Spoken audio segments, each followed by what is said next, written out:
Vedare tinokuchingamidzai zvekare kune chimwe chirongwa pano paZim Facebook Secrets and Confessions. Tadzoka zvekare nemamwe mamessages. Regedzai tibva tapinda mumamessages edu atadzoka takakubatirai. Message yedu yekutanga yakamira sekudai so. Hanzi makadi zvenyu mukoma. Ndinokumbirawo kuti munge muchindiposterawo nyaya yangu makaviga chitupa changu. So inini mukoma, I am working as a secretary. Mukomana ndinoda kukuudzaiwo zvakaitika nerimwe gore, but bosi vangu ava ndichiri kuvashandira. Pane rimwe zuva apo pavakandidana muoffice mavo, so he then asked me to carry his laptop bag. As we were going to the car, as always, he was flirting with me, but inini I told him kuti no, I can never do that. Handikwanisi kuti ndinge ndichidanana navo. Takati tichinosvika pamotikari, saka he opened up the boot of his car.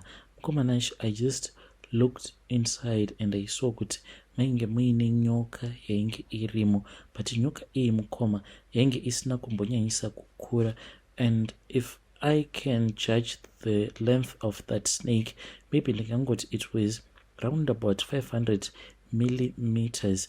Nyoka iyoyo mukoma handizivi kuti yainge iri mhando ipi yenyoka.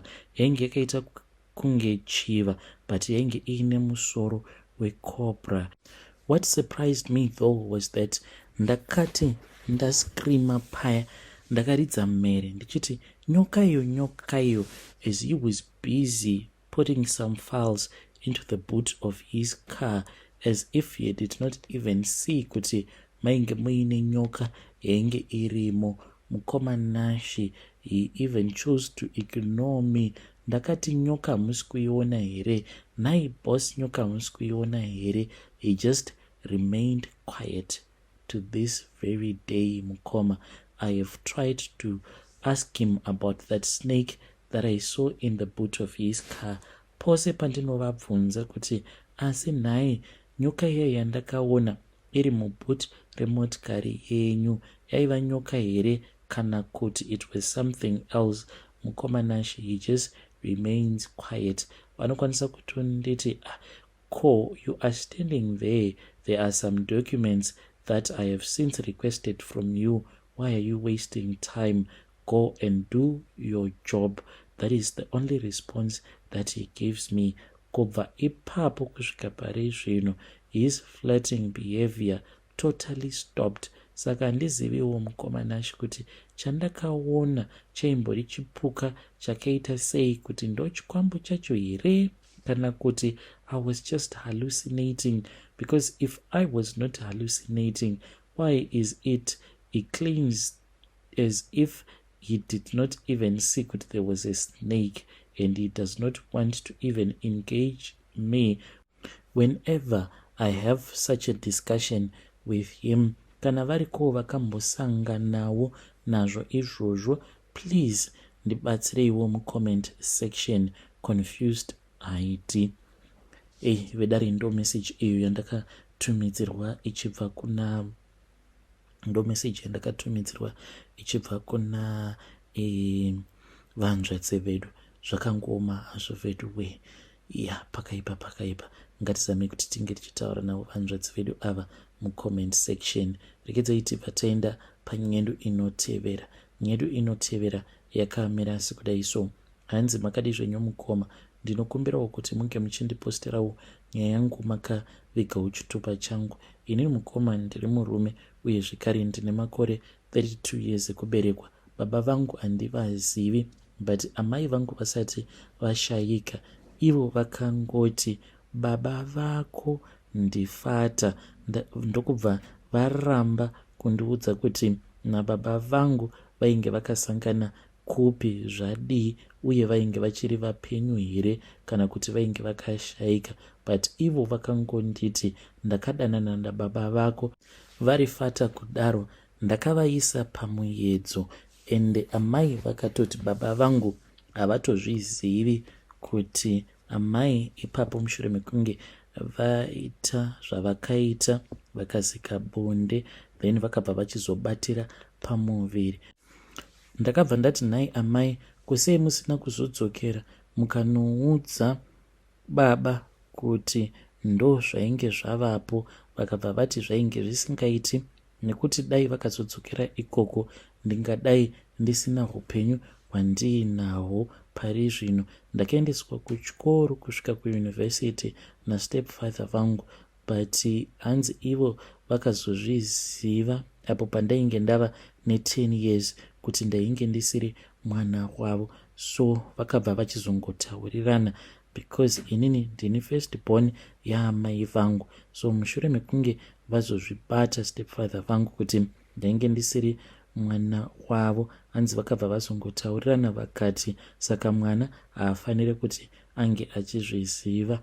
Then stepfather vangu vakazoshayika zvavo, vainge vatora umwe mukadzi wechinumber 2 but ainge aine HIV, kana amai vangu vakazofa zvavo.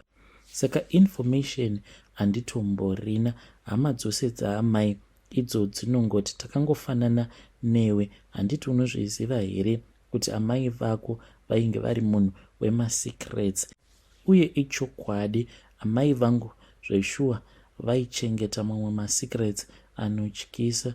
Fungai kuti stepfather vangu vakazozviziva apo pandainge ndava ne10 years. Amai vainge vasingatodi kuti ivo stepfather vangu vange vachizviziva. So right now I really do not know what am I supposed to do. Ndine dzimwe nzira here dzandinofanira kuti ndinge ndichidzishandisa so that hama dzaamai vangu dzinge dzichindiudzawo kana dzichiziva kuna baba vangu, kana kuti vari kutondiudzawo chokwadi kuti havatozivi kuti baba vangu varipi. Kune avo vakasununguka kundibatsira, please ndibatsirei. Nyoraiwo mucomment section muchindibatsira, ndichange ndichizotevererawo mucomment section. Chandanga ndichida kungoziva ndechekuti baba vangu ivo vachiri vapenyu here, uye zvekare hama dzababa dziripi, because sekutaurwa kwazvo zvinonzi baba vangu havatozvizivi kuti vane mwana. Vedare ndo message iyo yandakatumidzirwa ichibva kuna mukoma vedu avo. Ngatizame kuti tinge tichitaura navo mukoma vedu ava mucomment section. Zvakangooma hazvo vedu weya, pakaipa. Ngatizame kuti tinge tichitaura navo mucomment section. But kuti pahama dzose dzaamai hapana kana one zvake akangoudzwawo kuti baba veuyu varipi. Ngatizame kuti tinge tichitaura navo mukoma vedu ava mucomment section. Regedzai tibva taenda panyedu inotevera. Nyedu inotevera yakamira sekudai so. Hanzi makadi zvenyu mukoma, ndinokumbirawo kuti munge muchindiposterawo nyaya yangu makaviga chitupa changu. Ndodawo kubvunza kubva kune vedare renyu. Inini hangu, when it comes to Christianity, I have all the answers, or so I thought I had all the answers. Ndakaenda kuBible school and I felt that it was my calling. Indeed, it was my calling. So mukoma, nyaya iripo ndeyekuti a couple of years ago ndo pandakatanga kurota vamwe gogo vangu. Ndairota ndiina gogo tichifamba musango kudaro.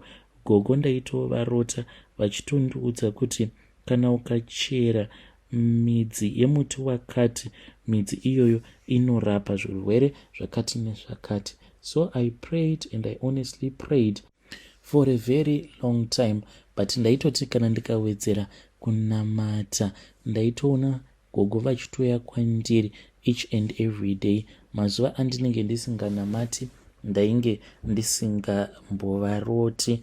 Ndokubva ndazvongoti kuti hope idzi dzinge dzichipera se zvavainge vakandiudza kuti iwe ukaita zvandinenge ndichida kuti unge uchiita, ndinosvikawo pakukuzorodza. One day ndakangokaruka ndapinda musango. Mukoma, pandakapinda musango muya ndopavakabva vanditi kuunogopinda musango sei iwe usina kana badza kana chekucheresa nacho, dzokera unotsvaka chekucheresa. Mukoma, it is very funny. Ndichiti ndakanzwa gogo vachitaura, mukoma, ndakaona imwe njiva. Njiva iyi yaiti paya pandainge ndichifamba yaibhururuka from one tree to another ichinditevera. Saka pandakazomira ndichida kuona kuti kunjiva iyi iri kunditeverera, what is going on. Mukomanashi njiva iya ndipo payakabva yachizotaura, ichitaura neni nezwi ragogo. Gogo ava ndinyakubereka baba vangu vakashayika zvavo. Mukomanashi ndo pandakadzokera kumba. Ndakati ndiri munzira ndichidzokera kumba ndichitanga kufunga kuti I have to drive back home netrafiki iri mumurodhi umu. Mukoma ndo pandakangokaruka ndatoona badza. Ndikatoti kubadza iri ndo randiri kufanira kuti ndinge ndichienda kunotora kakumba. Ndobva ndangonhonga badza riya ndikabva ndatanga kufamba zvekare ndikatochera mishonga yangu. Mukoma ndakati ndachera mishonga yangu ndo pandakabva ndangoudzwa kuti nhingi waunoona uya ari kunzwa mudumbu. Saka mudumbu make maari kunzwa akadyiswa nevaroyi. Saka kana kuri kunzi ukamupa mishonga iyi ndichakuudza kuti uchaigadzira sei, then wobva wazomupa kuti ange achinwa imwe yacho makuseni oga oga. Anomuka obika poriji rezviyo ozanganisa nemishonga iyi. Maacids aya ari mudumbu make anosvika pakupora, maronda aya anooma agopora zveshuwa. Mukomanashi munhu uya ndakaenda ndikanomupa ndokubva atoita right. Saka nyaya iripo mukoma ndeyekuti inini ndatova like a herbalist, but mubvunzo wangu mukoma iwo unoti zvinoita here kuti samufundisi each and every Sunday zveshuwa ndinotoenda kuchechi ndotonoparidzawo vhangeri, but pakati pemazuva ndinenge ndiri herbalist. Kana muri semubedroom mukadzi wangu akatanga achapopota, but one night akavhunduka ndokubva aridza mhere. Ndakamubvunza kuti kochi, akabva ati ainge aona umwe muchembere ainge ari mubedroom medu achimuti saka iwe ndiwe uri kurambidza muzukuru wangu kuti ange achiita basa randakanzi handitendedzwe kuti ndinge ndichienda kunozorora kana iye asina kuzadzikisa basa. Ndokusaka ndadzoka kwaari. Unoti ndinofara here kuramba ndigere musango than kuti ndinge ndichienda kunozorora nemadzitateguru angu? Saka iwe ndiwe wafunga kumira here pamberi pake uchimudzivisa basa iro randakanzi anofanira kuti ange achiri zadzikisa? Saka ndakamubvunza mukadzi wangu, because iye she never met my grandmother, the way that she described the woman whom she had seen in our bedroom, she described my grandmother. Mukomanashi usiku hwacho ihwohwo ndakafonera amai vangu ndichivaudza kuti ndainge ndichida kuti vange vachinditumidzira a picture of my grandmother. Saka vakabva vazotora foto ragogo ndokubva varitumidzira. Mukadzi wangu akati ndiye mukadzi wandaona uyu, ndiye chaiye, but anga akapfeka hembe sedziya dzinopfekwa nevanhu vechinyakare, ndodzaanga akapfeka, akabata tsvimbo, but achirakidza kuti ane rimwe simba kunyange zvake ari muchembere. Saka kubva ipapo mukadzi wangu akazongosiyanawo nazvo ndokubva ati chingoitai zvamunoita. Saka mubedroom ndine kakona ako kanogara mishonga yacho iyoyo yandinorotesewa kuti mushonga wakati unorapa chakati. But mukomanashi, I am scared of coming out in the open, for people are going to judge me the same way that I used to judge others. Zvinoita here kuti ndinge ndichiva a herbalist? Because from what I have been dreaming about, handisi munhu anoshopera, but ndiri munhu anongoroteswa mishonga kuti mushonga wakati unorapa chirwere chakati. Vedare ndo message iyo yandakatumidzirwa ichibva kuna mukoma vedu. Ngatizame kuti tinge tichitaura navo mukoma vedu ava mucomment section. Zvakangoma hazvo vedu pakaipa. Hanzi I used to judge others, but nawo zvava kwandiri. Zvinoita here kuti ndinge ndichiva mufundisi and at the same time ndiri herbalist, munhu anoenda musango achinochera mishonga yekurapa? Ngatitaurei navo mucomment section. Regedzai tibva taenda panyedu inotevera. Nyedu inotevera yakamira sekudai so. Hanzi makadi zvenyu mukoma, ndinokumbirawo kuti munge muchindiposterawo nyaya yangu makavika chitupa changu. Inini ndiri mbinga mukoma, ndine imwe kepi yangu iyo yandinopfeka kana kuri kunzi nguva yekuti ndige ndichizadzikisa mhiko kana yakwana. Kunyange zvikanzi ndinenge ndiine musikana wandinenge ndichisika naye bonde, ndinotoita naye bonde ndakapfeka kepi iyoyo iflat base. Kepi yacho iyoyo ko munombozviziva here kuti ndinozoikurura zvaita sei? Kana kuri kunzi mumhuri kana panenge paine uyo wandinenge ndachekeresa. Saka ndine rimwe dende randakapiwa rinofanira kuti ringe richizozara neropa rotanga kusini naropa, rinenge richifema kudai. Mushure mekunge weukama uyo ashayika, ndatora ropa rake, zvinhu zvangu zvanwa ropa remufi. Saka pane paya pekuti mushure mekunge taviga mufi anozonzi mutumbi wake waputika. Ndinotozvinzwa mukoma, ndinotonzwa sound kuti munhu waputika, wava kuchitanga kuora zvino. Ndipo apo pandinotendedzwa kuti ndinge ndichibvisa flat cape yangu iyoyo inogara zvayo muwardrobe. So mukomanashe ndiyo confession yangu yandiinayo.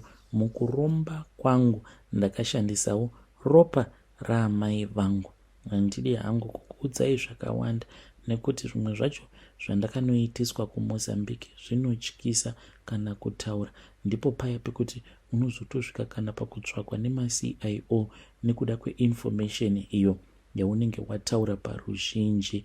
Kuromba sandidambe mukoma, unenge wangofanana nemunhu anenge aenda kuhondo. Zvandakasangana nazvo kuMozambique mukoma zvinotyisa kana kutaura nevandakasangana navo ikoko kwasekuru vacho vakandirombesa.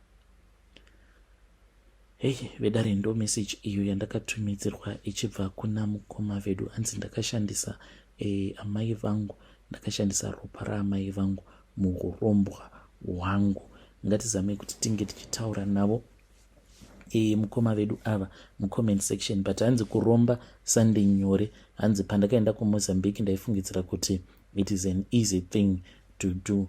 Asi vanhukadzi makaoma shuwa. Unenge uchitona mbinga yako yakangopfeka flat cap, apa munenge muri busy muchiita zvamunenge muchiita. Munhu akangopfeka flat cap chete. Zvakaoma hazvo veduwe. Money is the root of all evil. Ngatitaurei navo mucomment section.